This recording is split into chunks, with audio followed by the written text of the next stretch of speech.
françaisdanslemonde.fr, la première plateforme multimédia d'aide à la mobilité internationale. Bienvenue sur notre podcast, je suis Gauthier Saïs et j'ai le plaisir de passer 10 minutes avec Frédéric Guirald de As. On va parler chaussons. 10 minutes, le podcast des Français dans le monde. françaisdanslemonde.fr. Eh oui, parce qu'on va partir dans la capitale du chausson en France. À une époque, jusqu'à 50 millions de paires étaient fabriquées par an. On part en Dordogne, dans le Périgord. On part dans l'entreprise Sodopac. Alors, je vous raconte un tout petit peu. Mon invité a dû faire peur aux salariés de l'entreprise. L'entreprise a été reprise il y a un an à peu près. Les 3 repreneurs ont vécu et vivent encore à l'étranger. Xavier à Taïwan, Hervé pendant 15 années à Hong Kong. Aujourd'hui, il est revenu en France au niveau de l'entreprise.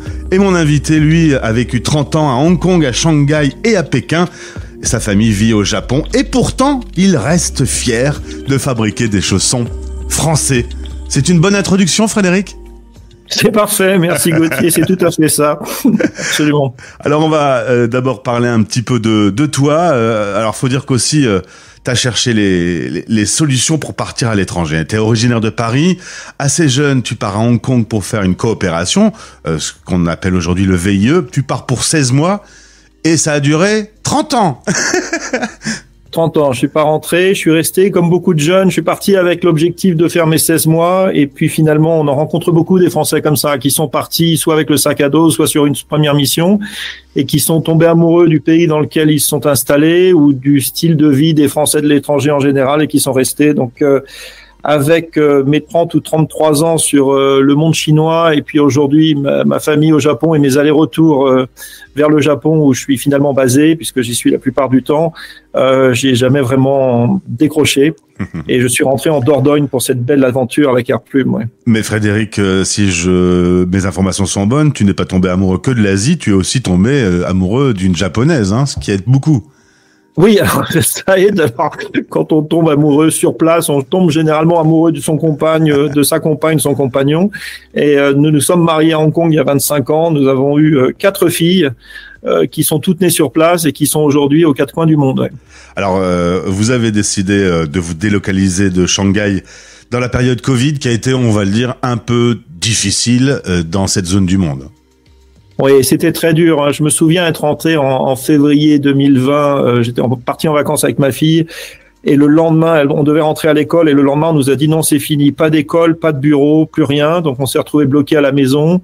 Et de là, c'est devenu mal en pis. Alors, comme beaucoup de familles, on s'est retrouvés séparés. Notre grande fille est partie étudier à Londres. On n'a pas pu la voir pendant un an et demi pour ma femme. Alors, c'était plus dur pour certains que pour d'autres. Mais c'est vrai que la Chine, au moment du Covid, c'était un pays un petit peu... C'est surprenant. Il y avait beaucoup d'interdictions non dites, plus les interdictions formelles. Donc, on savait jamais vraiment sur quel pied danser. Et il y a un moment, on a décidé de partir 2 ans et demi après, quoi. Alors, on va parler économie. On va parler d'une société qui s'appelle Sodopac, une vieille entreprise française que vous avez repris donc il y a un an. Comme je le disais en chapeau d'introduction, les 3 repreneurs ont vécu une vie à l'international. Honnêtement, Frédéric, quand vous avez repris l'entreprise franco-française qui fabrique des chaussons et quand on a vu votre parcours, on s'est dit, oh là là, alors cette usine-là, on va la délocaliser, elle va partir en Asie, elle va partir au Bangladesh, honnêtement. Oui, alors les gens du bureau, c'est une petite entreprise, on est 50 avec une petite partie au bureau, nous ont demandé de nous présenter. Donc j'ai défilé mon curriculum vitae, ils m'ont regardé avec des yeux un petit peu surpris et ils m'ont dit mais qu'est-ce que vous êtes venu faire ici? Et j'ai dû effectivement leur garantir ou les rassurer sur le fait que ce qui nous intéressait, la force de l'entreprise, c'est le Made in France. Et quelques semaines plus tard, j'ai reçu un coup de fil des renseignements généraux de la préfecture qui m'ont demandé à me voir et alors je leur dis mais vous avez peur de quoi, que je délocalise l'entreprise? Et ils m'ont dit bah écoutez, on a regardé votre profil en effet. Donc on arrivait comme des grands méchants loups, c'est vrai. Cela dit, on va pas tourner autour du pot. Les années 80-90, il y a eu un vrai mouvement, on a délocalisé les entreprises, les industries ont fermé, ça a coûté moins cher, la qualité grosso modo a baissé, l'environnement on s'en foutait. C'est vrai qu'il y avait cette tentation de pouvoir imaginer que vous feriez ça de l'entreprise. Oui, et je faudrait peut-être vous donner deux chiffres. Dans les années 80, on fabriquait 50 millions de paires de pantoufles en France. Aujourd'hui, le marché, c'est 40 millions de paires de pantoufles et 4 millions fabriquées en France. Donc, on est passé de 50 millions à 4 millions en 30 ans. Et là, il y a un double effet qui est que les producteurs français à l'époque ont été chercher des meilleures marges en allant sourcer soit dans le Maghreb, soit en Chine, et que l'ouverture de la Chine, l'OMC et la baisse des quotas, en fait, ont produit un effet accélérateur. Et donc aujourd'hui, nous sommes 9 à fabriquer des chaussons en France. Il y a 9 entreprises sur des technologies différentes qui fabriquent ces 4 millions de paires. Nous, la Sodopac, avec la marque Airplume, on est probablement le plus gros en termes de volume. On fait à peu près 600 000 paires par an. Mais c'est une industrie qui est partie pratiquement totalement, et on se bat, un petit peu le village d'Astérix, on se bat pour faire en sorte que les survivants se développent et puissent grossir et puissent croître de façon à ce qu'on passe de 10% du marché à 12%, 15% du marché français. Comment on peut expliquer que cette région du Périgord soit la capitale du chausson? Comment c'est quoi? C'est historique? Pourquoi? Je comprends pas. Oui. C'est historique. Alors, il y a plusieurs facteurs, hein, mais il y a effectivement des grandes forêts, il y a du bétail, donc ça a amené du cuir, et il y a des rivières froides. Donc tout ça a fait qu'il y a eu de l'industrie autour du fer, autour de la papeterie, autour de des uniformes pour la marine. Quand la marine royale de Louis XIV a été faite à La Rochelle, les uniformes ont été fabriqués en Charente. Et en fait, le chausson, c'est une belle histoire, c'est un produit de rebut. C'est de l'économie circulaire. Mais il y a 200 ans. C'est-à-dire qu'on a repris les déchets des uniformes qu'on a utilisés pour mettre dans les sabots, pour être plus confortable en hiver. Et à partir de là, une industrie s'est créée autour de ce produit. La première charentaise s'est faite, sur laquelle on mettait donc une semelle en feutre, donc des rebuts de papier et des papeteries. Et pendant des années, donc les uns et les autres ont fait de l'émulsion de création de petits ateliers, de petites entreprises. Donc quelqu'un qui travaille dans une entreprise un peu développée, un peu importante, rentrait chez lui, faisait de la couture, créait son petit atelier. Et dans le Nontronais, à Nontron aujourd'hui c'est 2200 habitants, hein, mais il y a eu jusqu'à 150 fabricants de chaussons. Il y a des sociétés qui ont eu jusqu'à 1200 employés dans la pantoufle, dans la région tout de même. Donc c'était effectivement historiquement le cœur du chausson.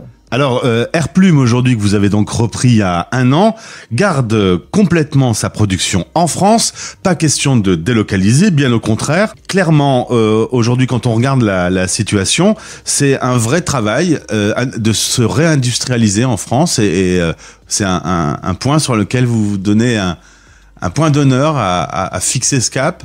Oui, alors je pense que la raison pour laquelle on est toujours là, c'est le fait qu'on ait une semelle absolument innovante qui a été brevetée et qui a été développée pendant des années par un des précédents propriétaires, qui est brevetée et qui s'appelle la semelle Airflex, et qui est composée de 55% de bulles d'air extrêmement légères, antidérapantes, lavables en machine. Donc l'innovation nous a permis de survivre, et l'innovation nous permettra de continuer à croître. Ça, j'y crois énormément. Et l'innovation aujourd'hui, ça viendra pour nous par un pan important sur la RSE, c'est-à-dire de quelle façon est-ce qu'on arrive à se démarquer sur tous les sujets environnementaux, de recyclage notamment, et d'économie circulaire à terme. Donc ça, c'est vraiment un point important pour nous par le futur. Et puis l'innovation sur le produit, sur laquelle on travaille énormément, sur le produit, sur la marque et sur les réseaux de distribution, ce qui n'est pas nécessairement dans l'ADN des fabricants de chaussons, mais pour nous qui venons d'un univers un petit peu différent, l'innovation en termes de marketing, en termes de produits et en termes de réseau d'innovation, de distribution, seront vraiment ce qui nous permettra de nous différencier et de croître. Mais alors, on va prendre un exemple concret. Quand on se dit qu'on peut au quotidien apporter sa contribution à un meilleur respect de l'environnement, quand on achète un chausson pas cher, hein, qui est fabriqué loin dans une usine qui n'a pas de normes écologiques, ça par exemple, le fait que ça soit produit en France, ça sécurise que vous allez respecter l'environnement. Par exemple, c'est un exemple concret de quand on achète sa paire de pantoufles, on aide la planète à mieux fonctionner.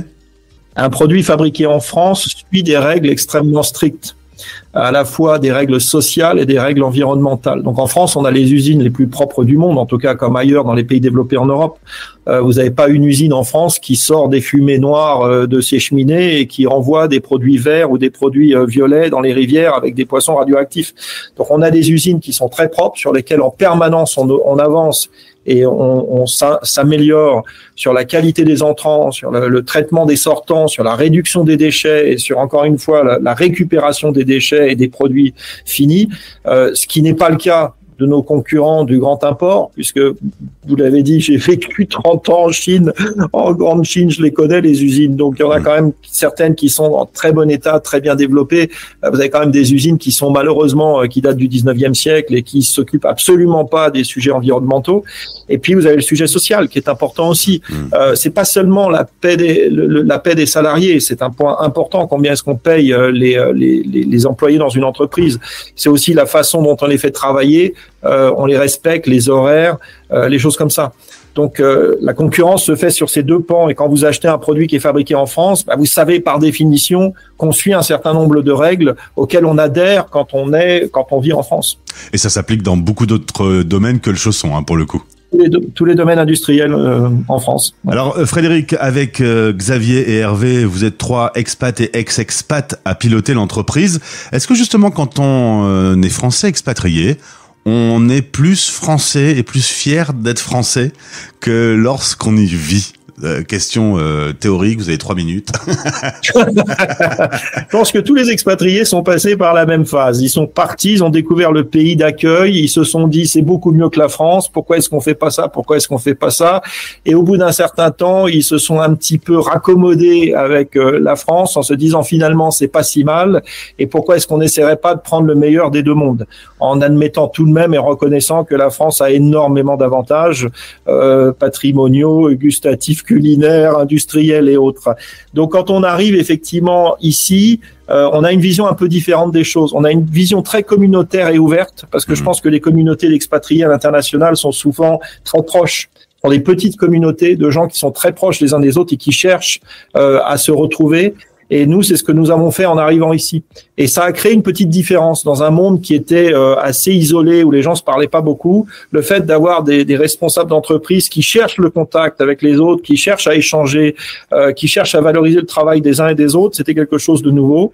Et effectivement, on est très fiers du fait d'être français, de fabriquer en France, et on le crie très fort parce qu'on considère que c'est un avantage, bien sûr.